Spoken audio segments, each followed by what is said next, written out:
شهر رمضان الذي أنزل فيه القرآن هدى للناس وبينات من الهدى والفرقان.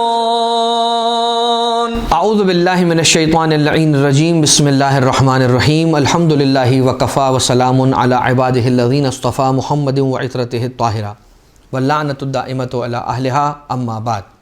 مسلسل سلسلہ گفتگو بیان دعائے روزانہ ماہ رمضان آپ کی خدمت میں پیش کی جا رہی ہیں. آج 15ویں تاریخ ہے ماہ رمضان کی. سرکار امام حسن مجتبیٰ علیہ السلام کی ولادت کا دن بھی ہے. اس دعا کے الفاظ کو دیکھتے ہیں کہ جو 15ویں دن امام معصوم علیہ السلام نے تعلیم فرمائی، اور اس کے پڑھنے کا ثواب بھی آپ کی خدمت میں عرض کرتے ہیں. بسم اللہ الرحمن الرحیم. اللہم ارزقنی فیہ طاعۃ الخاشعین، کہ اے پروردگار مجھے اس دن میں خاشع بندوں کی اطاعت کا رزق نصیب فرما، یعنی میرا نصیب قرار دے کہ میں اللہ کے خاشع بندگان خاشع کی اطاعت، ان جیسی اطاعت کر سکوں. وَشَرَحْ فِيهِ صَدْرِي بِإِنَابَةِ الْمُخْبِتِينَ، اور میرے سینے کو کشادہ کر دے تاکہ جو تواضع کرنے والے تیرے لوگ ہیں ان کی طرح سے میں بازگشت کر سکوں اور تیری بارگاہ میں پلٹ سکوں. انابت المخبتین، جو یقین رکھنے والے لوگ ہیں، جو تیری بارگاہ میں مخبتین ہیں، جو یقین رکھنے والے لوگ ہیں. بِأَمَانِكَ يَا أَمَانَ الْخَائِفِينَ، دو جملے ہیں اس دعا کے، اور تیسرے پہ دعا ختم ہو رہی ہے. بِأَمَانِكَ يَا أَمَانَ الْخَائِفِينَ، اور تجھے تیری ہی امان کا واسطہ ہے اے خائف لوگوں کے لیے امان. آج کے دن کی جو دعا ہے، اس دعا کی فضیلت، تلاوت کی فضیلت یہ ہے کہ من دعا بھی قضى اللہ لہ 80 حاجۃ من حوائج الدنیا و20 من حوائج الآخرہ. پروردگار عالم آج کے دن جو اس دعا کو پڑھتا ہے تو اس دنیا کی 80 حاجتوں کو پورا کرتا ہے اور آخرت کی 20 حاجتوں کو پورا کرتا ہے اس دعا کی طرف. وَرُفِعَ لَهُ فِي جَنَّةِ الْفِرْدَوْسِ أَلْفَ مَدِينَةٍ فِي جَوَارِ النَّبِيِّينَ مِن نُورٍ يَتَلَأْلَأُ فِي كُلِّ مَدِينَةٍ، اور پروردگار عالم جنت الفردوس کے اندر اسے اس عالم میں بھیجتا ہے کہ جنت میں اس کے 1000 شہر ہیں، 1000 گھر نہیں، 1000 شہر ہیں. اور یہ 1000 شہر کہاں ہیں؟ فی جوار النبیین، نبیوں کے، انبیاء کے جوار کے اندر یہ 1000 شہر ہیں. من نور، ایک ایسے نور کے ساتھ یہ منور ہیں. یتلألأ فی کل مدینۃ الف غرفۃ، اور ہر شہر کے اندر 1000 کمرے ہیں کہ جو ایک نور کے ذریعے سے چمک رہے ہیں. فی کل غرفۃ الف حجرۃ، اور ہر گھر کے اندر الف 1000 حجریں. کتنا بڑا گھر ہوگا. ما نشتہی الانفس وتلذ الاعین، اور اس کے اندر ہر وہ چیز موجود ہوگی کہ جو انسان کا نفس چاہتا ہے، انسان کو خواہش ہوتی ہے اور اس کی آنکھیں دیکھنا چاہتی ہیں، وہ اسے ملے گا. جو اس کا نفس چاہتا ہے وہ اسے ملے گا، جو آنکھیں دیکھنا چاہتی ہیں وہ اسے ملے گی. ہر وہ چیز جس کی وہ خواہش رکھتا ہے. یہ آج کے دن کی دعا کا ثواب، کی تلاوت کا ثواب. کیا ہے پہلا فقرہ اس دعا کا؟ اللہم ارزقنی فیہ طاعۃ الخاشعین، کہ پروردگار مجھے اس دن میں خشوع کرنے والے افراد کی اطاعت جیسی اطاعت کرنے کی توفیق عنایت فرما. خاشع بندوں کی اطاعت. خشوع کسے کہتے ہیں؟ کسی بھی چیز کو نرمی کے ساتھ حاصل کرنا، یا کسی بھی چیز میں انسان نرمی دکھانا، اسے خشوع کہتے ہیں. اب یہ جو خشوع ہے وہ پہلے انسان کے دل میں حاضر ہوتا ہے، اور یہ حالت اس کے بعد اس کی آنکھوں تک آتی، اور پھر یہ خشوع جو ہے وہ اس کی سماعت کے اندر پہنچتا ہے. انسان کا پورا بدن خاشع ہو جاتا ہے، جھک جاتا ہے، نرم ہو جاتا ہے، ملائم ہو جاتا ہے، اور بچھ جاتا ہے اس فرد کے سامنے جس کے سامنے وہ خشوع دکھا رہا ہوتا ہے اور کر رہا ہوتا ہے. روایت میں یہ ملتا ہے کہ پیغمبر اکرم صلی اللہ علیہ وسلم نے ایک شخص کو نماز پڑھتا ہوا دیکھا، اور وہ نماز کی حالت میں اپنی داڑھی کو موو کر رہا تھا یا اس میں ہاتھ پھیر رہا تھا یا اس سے کھیل رہا تھا. رسول صلی اللہ علیہ وآلہ وسلم نے فرمایا لو خشع قلبہ لخشعت جوارحہ، اگر اس کا دل خشوع کی عالم میں ہوتا تو اس کے پورے بدن کے اعضاء و جوارح وہ بھی خشوع کے عالم میں ہوتے. نماز کے اندر خشوع کرنا ہوتا ہے کیا؟ اپنے ہاتھ اور اپنے پورے بدن کو پروردگار عالم کے سامنے ایسے سر تسلیم خم کر دے، جھکا دے، سرنڈر کر دے، ایسے کھڑا ہو جائے کہ جیسے بارگاہ الہی کے اندر سرنڈر ہو کے کھڑا ہوا ہے. لہٰذا پروردگار عالم کے ذکر کے لیے اس کی نماز کے اندر انسان کو چاہیے کہ اپنے آپ کو خشوع کے ساتھ اور نرمی کے ساتھ اور آمادگی کے ساتھ حاضر کرے اور لے کر جائے. اس کے لیے اپنی آنکھوں کو جھکا لے، اپنے ذہن کے تصورات کو جھکا لے، اپنے دل کو جھکا لے، اور صرف یہ خشوع جو ہے وہ انسان کے بدن کا نہ ہو، دل کا خشوع بھی ہو. اب کیا چیز ہے کہ جو انسان کو اسی دعا کے جملے کیا ہیں؟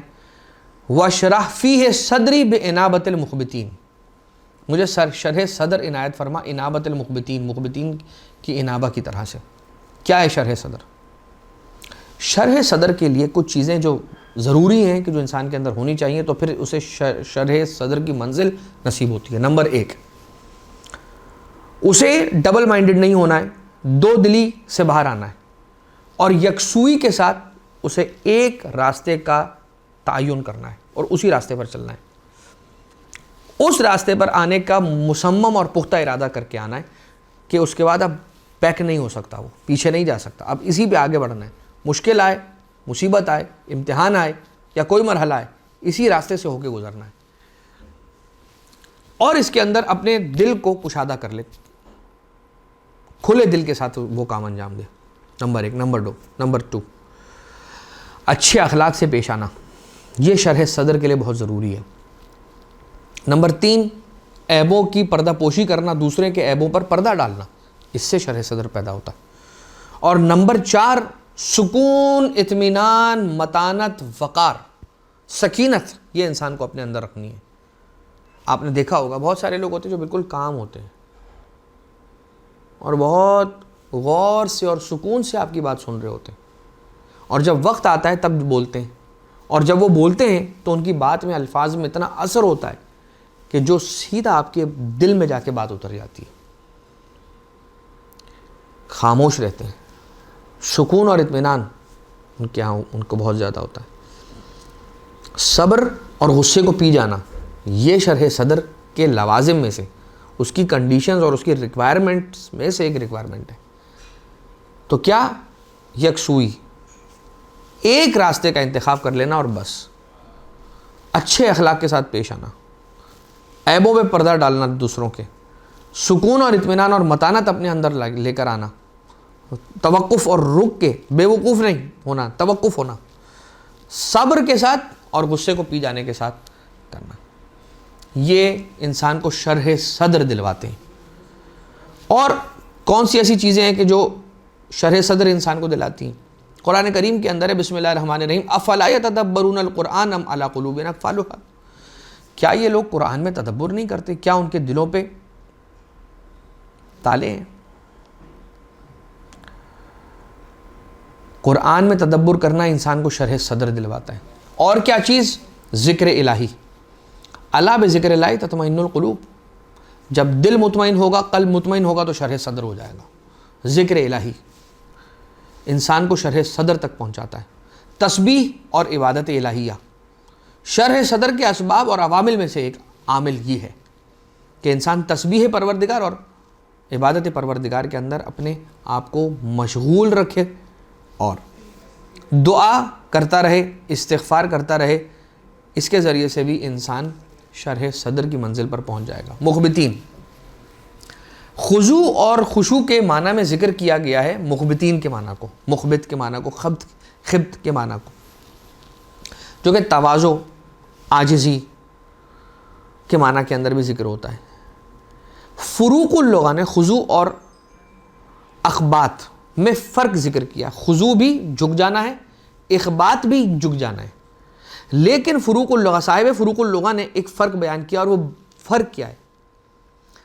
وَبَشِّرِ الْمُخْبِتِينَ الَّذِينَ اِذَا ذُكِرَ اللَّهُ وَجِلَتْ قُلُوبُهُمْ وَالصَّابِرِينَ عَلَىٰ مَا أَصَابَهُمْ وَالْمُقِيمِينَ الصَّلَاةَ وَمِمَّا رَزَقْنَاهُمْ يُنْفِقُونَ۔ ہمارے گڑ گڑانے والے بندے، اور بشارت ان کو دے دو جو ہمارے گڑ گڑانے والے بندے ہیں، ٹھیک؟ اب یہ کیا ہے؟ وَبَشِّرِ الْمُخْبِتِينَ، جو مخبت ہیں، جو مخبتین ہیں نا، ان کی یہ نشانی ہے کہ ان کا یقین بلندی پر ہے، ایسی بلندی پر ہے کہ وہ جب بارگاہ الہی میں آتے ہیں تو انہیں اندازہ ہی نہیں ہوتا کہ ہمارے آس پاس کیا چل رہا ہے، وہ بارگاہ الہی میں ہوتے ہیں۔ جیسے سرکار امیر کائنات علیہ السلام نماز کے عالم میں ہے، تب کہا جا رہا ہے کہ یہ وہ وقت ہے کہ جب علی بن ابی طالب علیہ السلام کے پاؤں سے تیر کو بھی کھینچ لو گے تو علی کو پتہ نہیں چلنے والا، اس لیے کہ علی عبادت کے عالم میں ہے اور بارگاہ الہی میں حاضر ہے۔ وہی علی جب سائل آ رہا ہے تو آپ اپنے ہاتھ کی انگوٹھی نکال کر زکوٰۃ کے طور پر دینے، تو یہ کیا ہے کہ علی ہیں وہیں۔ رب ذوالجلال نے کہا کہ دیکھ وہ میرا سائل سوال کرنے والا ہے، اسے کچھ عطا کر دے، وہاں سے واپس آ رہے ہیں علی۔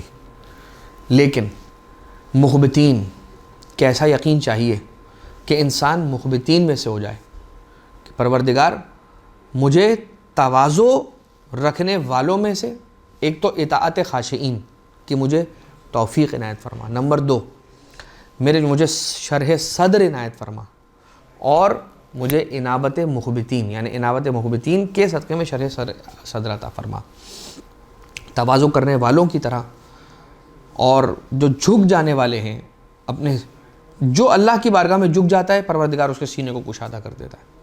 جو رب ذوالجلال کی ذات میں یقین کو پہم رکھتا ہے تو پھر پروردگار عالم اس کے سینے کو کشادہ کر دیتا ہے اور شرح صدر کر دیتا ہے اس کے لیے۔ لہٰذا رب ذوالجلال سے دعا کرتے ہیں کہ بار الہ پروردگار، تجھے واسطہ محمد و آل محمد کا، تجھے تیری امان کا واسطہ، اے خوف زدہ لوگوں کی امان، اے پروردگار تجھے تیرے محبوب ترین بندوں کا واسطہ، ہمیں شرح صدر عنایت فرما کہ ہمارا سینہ کشادہ ہو جائے، ہمارا یقین اور بڑھ جائے تیری ذات پر، اہل بیت اطہار علیہ السلام پر ہمارا یقین بڑھ جائے، ان کی معرفت میں اضافہ ہو جائے، اور ہمیں اپنی ایسی اطاعت کرنے کی توفیق عنایت فرما کہ جو تیرے خاشع بندے، جو تیرے سامنے آ کر سرنڈر ہو جانے والے ہیں، جھک جانے والے، بچھا دینے والے لوگ ہیں، ان کی طرح کی ہمیں عبادت کرنے کی پروردگارہ تو توفیق عنایت فرما۔ وما علینا الا البلاغ المبین، وصلی اللہ علی محمد و آلہ الطیبین الطاہرین۔